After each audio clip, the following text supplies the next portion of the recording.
I'm going to show you how to make a homemade protein bar that's really delicious, and it's very easy to make. And you can actually keep it in the refrigerator or the freezer, and then take it out when you need it and have it right after a meal. So if you wanted to learn how to make that, you can fast forward to that section at the end of this video. But I want to spend a little bit of time on something very, very important that has to do with reading labels and really identifying if something is healthy or not. Now, when we talk about keto friendly, all we're talking about is that product less than 50 grams of carbohydrate? It has nothing to do with the type of carbohydrates, okay? As long as you're below 50 grams of carbs, you're good. Even if those carbs are sugar, if it's less than 50 grams, it's keto friendly. But I want to differentiate healthy keto from just keto friendly, because I believe that some of these keto friendly products are not safe, because you should really know some of these ingredients that they're sneaking in these different products. So I'm going to show you this one right here. You'll see this Lily's. No, this is not a protein bar, but it's Lily's crispy rice dark chocolate bar. Okay. So it says here, certified gluten-free. It says stevia sweetened, no sugar added. Boy, that sounds pretty good. Less sugar, sweet life. But the most important thing to do is to look at the ingredients underneath the supplement facts. This thing right here, you read that right there, and it says unsweetened chocolate, chicory root, which is fine. And then they get into dextrin. What is dextrin? That's a synthetic fiber. And then it has erythritol. Then we have cocoa butter, organic crispy brown rice. Okay, what is that? Well, it's organic brown rice and organic rice syrup. Okay, that is not healthy keto. Okay, so right there, you don't want to consume this product. Now, unfortunately, a lot of the stevia products, like stevia in the raw, for example, has this filler of maltodextrin. Maltodextrin, as I talked about in a recent video, is probably one of the worst ingredients that you can consume, because how it's rated on the glycemic index is like way, way higher than actual sugar. It's like between, I think, 106 and 136, okay? And sugar is like 74. So it will really spike your blood sugars. Now, there's a couple other ingredients I want to bring your attention to. A lot of these new synthetic fibers or man-made fibers that are not really from food like you would think are now being promoted as helping your blood sugars, like the soluble corn fiber, aka resistant maltodextrin. So this is really confusing to people, because you have the maltodextrin, which is like the sugar, which, by the way, is not listed under sugars. It's just classified as a carbohydrate, now being called a resistant maltodextrin. Okay, so basically what they do is they're changing the chemistry of the carbohydrate, being a polysaccharide, to a fiber. There's not a lot of research that you can find on this. It's a fairly new thing that was created.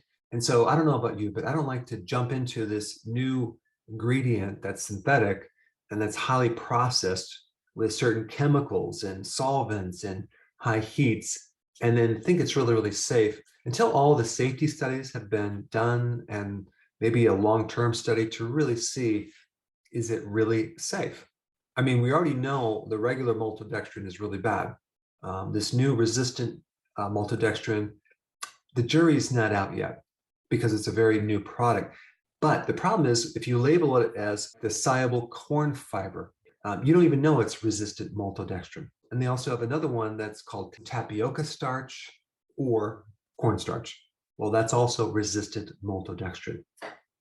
So they can make maltodextrin out of a lot of things. They can make it out of corn, wheat, potato, all sorts of things. And so I'm going to highly recommend that you avoid anything with soluble corn fiber, tapioca fiber, maltodextrin, resistant maltodextrin, as well as dextrin and dextrose and other sugars. Now, let's talk about just these bars that you would buy, right? They may be protein bars, or just, they might be keto-friendly bars. Let's start with Ideal Protein. I don't know if you've heard about that company, but if you read the label, the first ingredient is soy protein isolate. That's a very processed fractionated protein product with hexane, which is a solvent, and it's just not a natural type of protein that I would want in my body. And they also use maltodextrin, sucralose, which is the type of sugar that they added a chlorine molecule, and there's a lot of issues with that type of sugar, so I'm not going to recommend that. And then they also use modified cornstarch, right, in this so-called weight loss bar, not to mention synthetic vitamins. So the quality of ingredients is so low, it is definitely not considered healthy keto. Ideal Protein is a program with packaged foods. You can have snacks, so they're not doing intermittent fasting. It is low carb, but the quality of carbs are not what I consider quality. And it's low fat. So you may lose weight for sure, but from my observation, you're not going to look that healthy. And they have like these different phases, phase 1, 2, 3, and 4. And phase 4 is basically a maintenance where you can start to bring back in these carbohydrates. So I really don't even understand the concept, because you're going to do this, lose the weight, and then you're going to go back to your old ways. Well, I mean, I think people think if they get the weight off, then they'll just keep it off, right? Well, not if you go back to what you've been eating.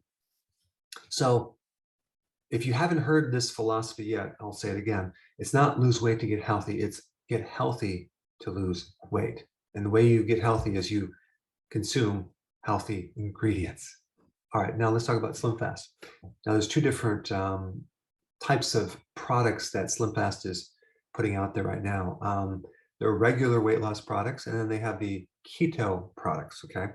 Now, of course, the regular SlimFast products are just loaded with sugar and really poor ingredients, but their keto products also have some ingredients that I don't like. And I'm going to list them right now. Isomalto-oligosaccharides, okay? From tapioca. That's one of their ingredients. At one time, I did recommend it, but I don't recommend it anymore because it was spiking people's blood sugars.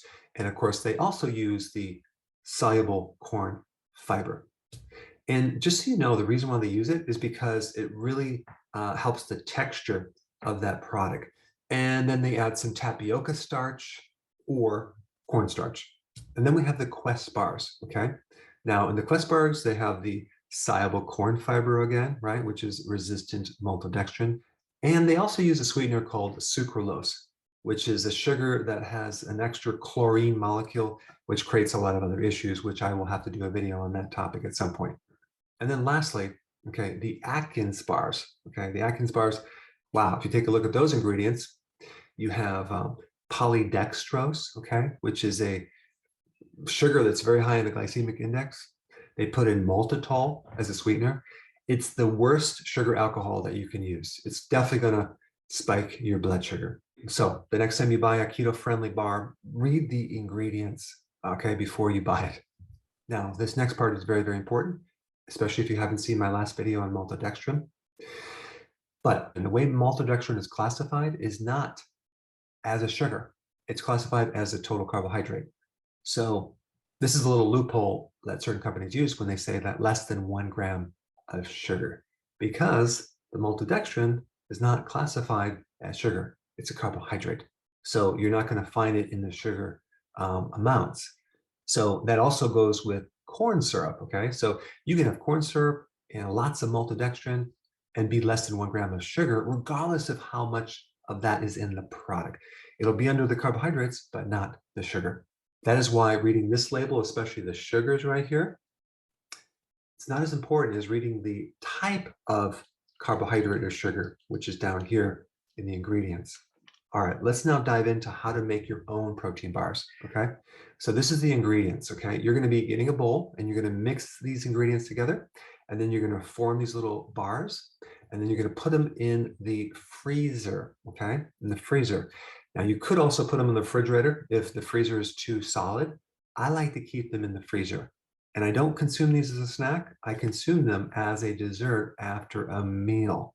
And they're quite delicious. All right, here's the recipe. Number 1, you can use 1 stick of butter. Now, I would use Kerrygold, and if you don't want to use the butter, you can use 1/2 cup of either coconut oil or coconut butter.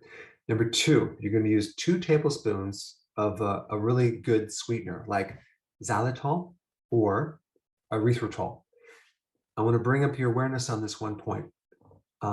When you look at some of the keto sweeteners, like stevia in the raw, for example, they put a lot of maltodextrin.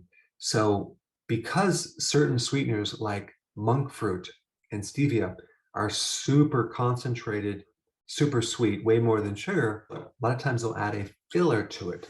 And the filler they usually use is either, maltodextrin or dextrin.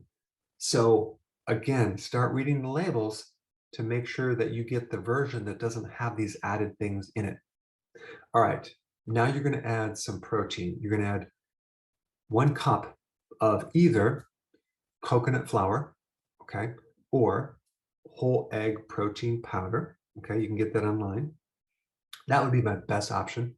Or whey protein powder. Okay, so that's 3 ingredients. We're going to go 2 more ingredients. The 4th one is nuts.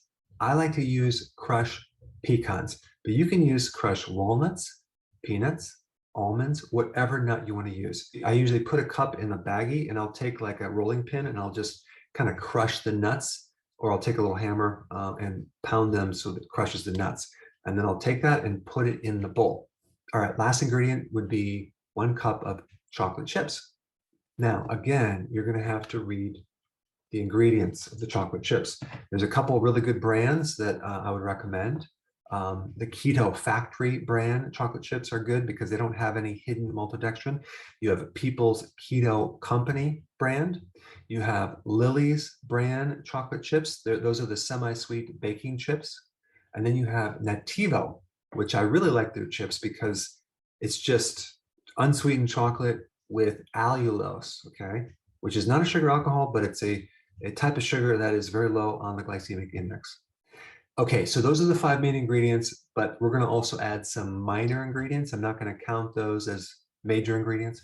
You're going to put a pinch of sea salt into this, and then also 1 teaspoon of vanilla extract, okay?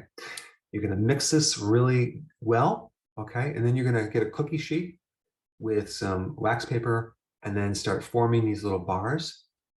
And then you're going to put it right in the freezer, okay? Within about probably 3 or 4 or 5 minutes, it's going to be pretty hard.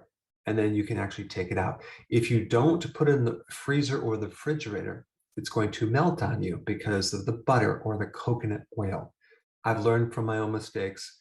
I keep them in the freezer and then I take it out, I don't know, maybe 5 minutes before I'm going to eat it. And then I will eat it right after a meal. All right, so now that you know how to make your own protein bar, I think a really good video for you to watch would be the one on maltodextrin I just mentioned, which is titled "The Worst Ingredient in the World." Check it out right here.